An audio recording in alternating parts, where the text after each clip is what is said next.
Why are you seeing so many ads for Kalshi right now? What it comes down to is Kalshi is being sued by a lot of states. A lot of states are saying that what you do falls under the guise of gambling, and so they're suing and getting injunctions put in place. And Kalshi is trying to spread the word that, hey, we're a good product, we're not gambling, and we're using some celebrities and some advertising to do that. So what are these lawsuits all about? Basically what it comes down to is an argument over what Kalshi really is. Kalshi is a futures contract provider. They provide perpetual contracts. They're actually the first one to do it.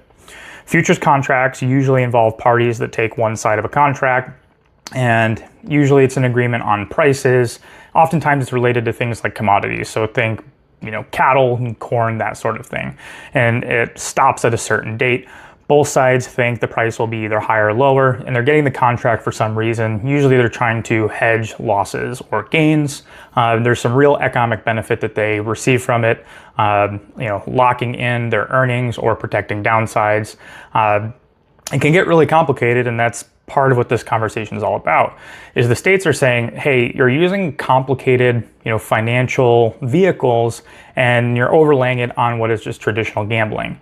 And being able to use leverage, which can really increase your downside losses on something like, will the New York Yankees win a game? And they say, hey, that's pretty clearly gambling, and the fact that you're using financial instruments to lever up losses is really problematic. And we're seeing some of these test cases with individuals who are putting themselves in really bad financial situations because they're getting caught up in these perpetual contracts.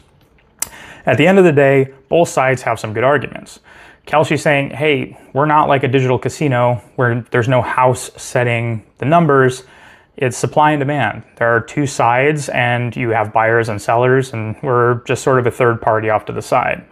And meanwhile, the states have a good argument to say, hey, there's not really any economic benefit that's really coming from saying, I think the Yankees will win. It's going to be interesting to see how all these cases pan out. I think in the end, we may see a situation where Kalshi lives not only to see another day, but to continue to provide these perpetual contracts on things that make sense.